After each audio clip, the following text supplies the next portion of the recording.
আসসালামু আলাইকুম। বাংলা সংবাদে সবাইকে স্বাগত জানাচ্ছি। আমি চিন্তিয়া হক। শুরুতেই সংবাদ শিরোনাম।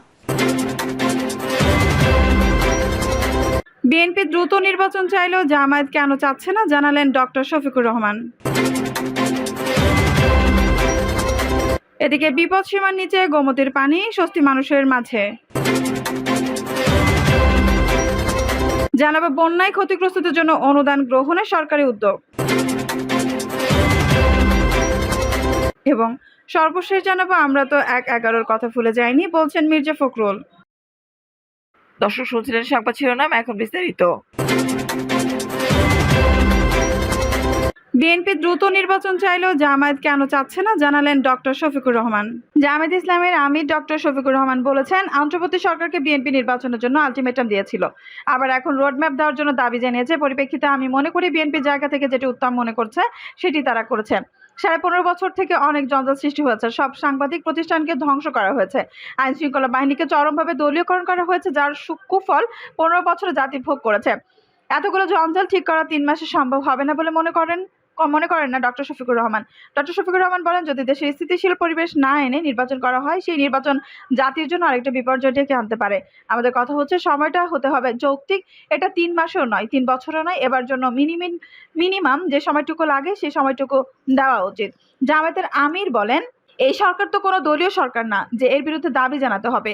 আবার এখনই এই দাবি জানানোর মতো কোনো প্রেক্ষাপট তৈরি হয়নি। জনগণের প্রত্যাশিত বিপ্লবের দ্বারা, জনগণের দ্বারা সিলেক্টেড এই সরকার। আমাদের দায়িত্ব হচ্ছে সঠিক পথে যেন এই সরকার এগোতে পারে, সার্বিকভাবে সহযোগিতা করা। আর এই সরকার যদি কোনো ভুল করে তাদের পরামর্শ দেওয়া, সেটাতে যদি সংশোধন না হয় তাহলে আমরা প্রতিবাদ করব, এটা নিয়ে কোনো অসুবিধা নেই। কিন্তু তাদের যৌক্তিক সময় দেওয়ার পক্ষে জামায়াত ইসলাম। এখন প্রশ্ন হতে পারে যৌক্তিক সময়টা কতদিন। সেই যৌক্তিক সময়টা আমরা সপ্তাহ মাস বলছি না। এটা যদি 3 মাসে সম্ভব হয় 3 মাস, আর যদি 6 মাসে সম্ভব হলে 6 মাস। তবে এটা বেশি সময় নেওয়া জাতির জন্য কল্যাণকর হবে না। যতটুকু মিনিমাম সময় দরকার সেটাই নেওয়া উচিত। বিএনপি নির্বাচনের জন্য তোড়জোড় করছে, আমরা এই মুহূর্তে নির্বাচনকে প্রাধান্য দিচ্ছি না। এই সময় জাতীয় ক্রাইসিস, রক্তের দাগ, ক্ষতবিক্ষত হওয়া শহীদ পরিবারগুলো বিভিন্ন জেলায় বন্যার কবলে পড়েছে। এটাকে আমরা এই মুহূর্তে রাজনীতি হিসেবে নিয়েছি। এটাকে কেউ যদি রাজনীতি বলে রাজনীতি, আবার কেউ যদি বলে মানবিক দায়িত্ব তাহলে মানবিক দায়িত্ব। আমরা মনে করি এই বিষয়গুলোর সমাধান না করে নির্বাচনের কথা তোলা যৌক্তিক মনে করি না। তাই আমরা নির্বাচন নিয়ে কথা বলছি না। মানুষের এই বিষয়গুলো সমাধান করার জন্য আল্লাহ আমাদের যতটুকু সামর্থ্য দিয়েছেন সেটুকু চেষ্টা করে যাব। জামায়াত জোটে নির্বাচনে যাবে না, এককভাবে নির্বাচনে যাবে, এমন প্রশ্নের জবাবে জামায়াত আমির বলেন, এটা বলার এখনো সময় আসেনি। উপযুক্ত সময় আমাদের দেখিয়ে দেবে ও আপনারাও জানতে পারবেন যে জোটগতভাবে হবে না, না এককভাবে হবে, না কারোর সঙ্গে সমঝোতার ভিত্তিতে হবে। এটা বলার সময় এখনো আসেনি। বিপদসীমার নিচে গোমতীর পানি, স্বস্তি মানুষের মাঝে। ভারত থেকে নেমে আসা ঢলে 8 দিন ধরে বিপদসীমার উপর দিয়ে প্রবাহিত হচ্ছিল গোমতী নদীর পানি। মঙ্গলবার রাতে বিপদসীমার নিচে নেমে আসে পানির স্তর। এতে কিছুটা ঝুঁকিমুক্ত হয়েছে গোমতী। তবে নদীর পানি অবৈধ প্রবেশ করছে বুড়িচং উপজেলায়। এতে প্রতিনিয়ত বাড়ছে বুড়িচং ব্রাহ্মণবাড়িয়ার বন্যার পানি। কুমিল্লা পানি উন্নয়ন বোর্ডের বাউব নির্বাহী প্রকৌশল খান মোহাম্মদ ওয়ালিউজ্জামান জাগো নিউজকে এই তথ্য নিশ্চিত করেন। তিনি বলেন, 22 আগস্ট রাতে বুড়িচং এলাকায় গোমতীর বাঁধ ভাঙার ফলে শুক্রবার সকাল থেকে নদীতে পানি কমতে শুরু করে। বর্তমান বিপদসীমার 27 সেন্টিমিটার নিচ দিয়ে প্রবাহিত হচ্ছে। এর আগে 134 সেন্টিমিটার ওপর দিয়ে প্রবাহিত হয়েছে গোমতীর পানি।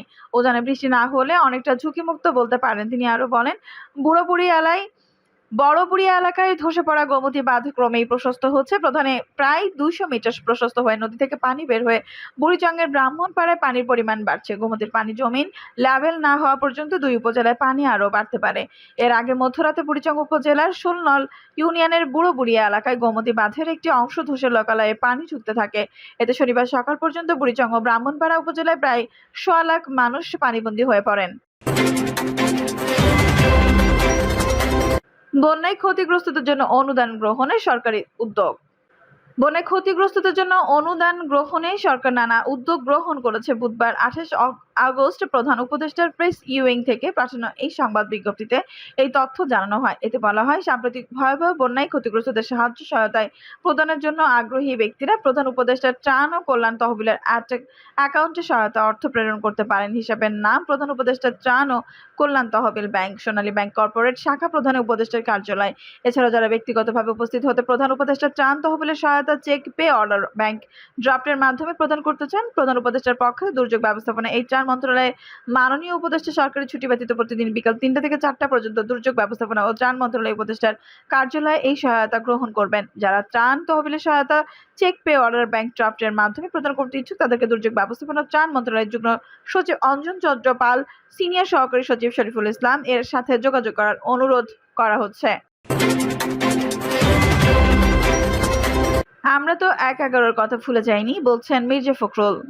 বিএনপিকে নিয়ে সুপরিকল্পিত চক্রান্ত চলছে এমন অভিযোগ করে দলটির মহাসচিব মির্জা ফখরুল ইসলাম আলমগীর বলেছেন, প্রথম দিকে তারা যে সংখ্যালঘু নির্যাতনের প্রচার চালিয়েছিল এর বোধহয় ১-২% সঠিক নয়। দ্বিতীয়ত হচ্ছে দখলদারি, এগুলো কিন্তু একটা ক্যাম্পেইন। আমি বলতে বাধ্য হচ্ছি আবার আগের মতো ১/১১-র মতো বিএনপি লক্ষ্য করে এই কাজগুলো করা হচ্ছে। এটা অত্যন্ত অন্যায়। আমরা ১৫ বছর ধরে সংগ্রাম করেছি গণতন্ত্রের জন্য, ভোটের অধিকারের জন্য। বিএনপি ১৫ বছরে সবচেয়ে বেশি নির্যাতিত হয়েছে। খালেদা জিয়া ৬ বছর কারাগার ভোগ করেছেন।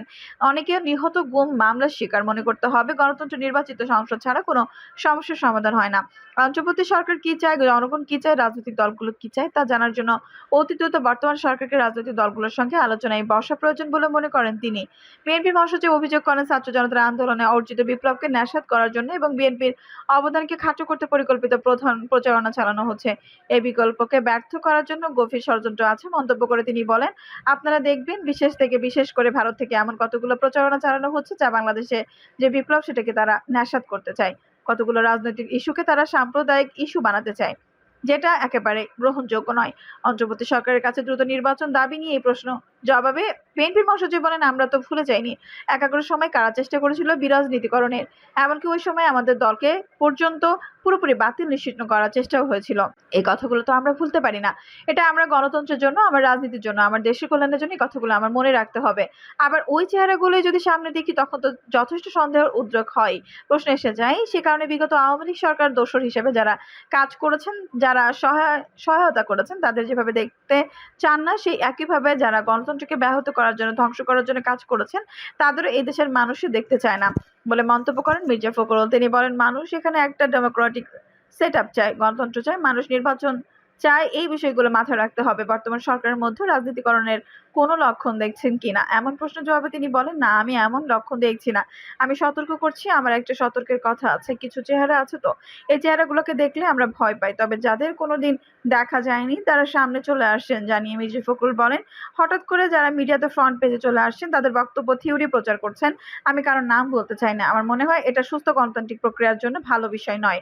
সম্প্রতি জামায়াতে ইসলামের আমির ডক্টর শফিকুর রহমান দলীয় এক কর্মসূচিতে বিএনপির প্রতি ইঙ্গিত করে এই বন্যা পরিস্থিতির মধ্যে অন্তর্বর্তী সরকারের কাছে দ্রুত নির্বাচনের দাবি এবং দখলদারির বিষয়ে কথা বলেন। বিষয়টি তুলে ধরে এক সাংবাদিক এ ব্যাপারে বিএনপির বক্তব্য জানতে চান। জবাবে বিএনপির মহাসচিব বলেন, আমি আগেই বলেছি এটা সুপরিকল্পিত একটা চক্রান্ত। কারণ আমরা তো ১/১১-র কথা ভুলে যাইনি। ১/১১-তে যেটা হয়েছিল বিরাজনীতিকরণের প্রচেষ্টা, তাদের জনসমর্থন নেই, জনগণ মনে করেন না এরা সরকারের চালাতে পারবে না। এ ধরনের বিভিন্ন চিন্তা ভাবনা করে আমি কোনো দলের নাম বলছি না। সবচেয়ে বড় জিনিস হচ্ছে আমাদের লড়াইটা গণতান্ত্রিক পূর্ণ প্রতিষ্ঠার জন্য, সেটার জন্য তো নির্বাচন। এটা তো আমাদের রাইট। আমরা তো নির্বাচনের জন্য এতদিন লড়াই করেছি, সংগ্রাম করেছি। জামায়াতে ইসলামীকে ইঙ্গিত করে মির্জা ফখরুল বলেন, তত্ত্বাবধায়ক সরকার যে বাতিল করা হলো তার জন্য ওই দলগুলো মিলেই তো আমরা আন্দোলন করেছি। ওই দলগুলো অনেকের আন্দোলনে অনেক নির্যাতন ভোগ করতে হয়েছে, এমনকি তাদের অফিস বন্ধ করে দেওয়া হয়েছে। এখন ওই আন্দোলনকে ওই বিষয়কে বাদ দিয়ে আমি তো অন্য রাজনৈতিক চিন্তা মুহূর্তে করতে পারবো না। এখন ওই আন্দোলনকে ওই বিষয়কে বাদ দিয়ে আমি তো অন্য রাজনৈতিক চিন্তা এই মুহূর্তে করব না। তিনি বলেন, হ্যাঁ, অন্তর্বর্তী সরকার এসেছে একটি আন্দোলন বিপ্লবের মধ্য দিয়ে। অবশ্যই সরকারকে যৌক্তিক সময় দিতে হবে। তার জন্য সব ধরনের সহযোগিতা আমরা করে যাচ্ছি, করব যতদিন আমরা মনে করি সরকার রাইট ট্র্যাকে থাকবে। কারণ নাম উল্লেখ না করে মির্জা ফখরুল বলেন, আমি যদি মনে করি একজন ব্যক্তি একেবারে সর্ক বানিয়ে দিতে পারবে, আমরা ওই চিন্তাটা সঠিকভাবে হবে না। জনগণ সিদ্ধান্ত নেবে দেশ কিভাবে চলবে। সংস্কারের দাবি তো আমরা তুলেছি। আমরা ৩১ দফা দিয়েছি, ৩১ দফা দিয়েছি, কমিয়ে ১০ দফা হয়েছে, ১০ দফা থেকে ১ দফা হয়েছে। এটা নিয়ে আমরা আন্দোলন করেছি, সারা বাংলাদেশ চষে বেরিয়েছি। আমরা তো সংস্কার চাই, তবে সেই সংস্কারটা অবশ্যই হতে হবে জনগণের সমর্থন নিয়ে। অন্তর্বর্তী সরকারকে রাষ্ট্র মেরামতের জন্য যৌক্তিক সময় দেওয়ার কথা বলেছে বিএনপি। সেই যৌক্তিক সময়ের কোনো ধারণা আছে কিনা জানতে চাইলে মির্জা ফখরুল বলেন, এজন্যই আলোচনা দরকার। যৌক্তিক সময়ের ধারণা নির্ভর করবে পারস্পরিক আলোচনার মাধ্যমে। আমরা কি চাই, ওনারা কি চান, জনগণ কি চায়, একটা আলাপ। আলাপ আলোচনা তো হতেই হবে। সেজন্য বলছি বর্তমান সরকারের সঙ্গে রাজনৈতিক দলগুলোর অতি দ্রুত আলোচনা হওয়ার দরকার। খুব জোর দিয়ে বলছি, আজকেও বলছি।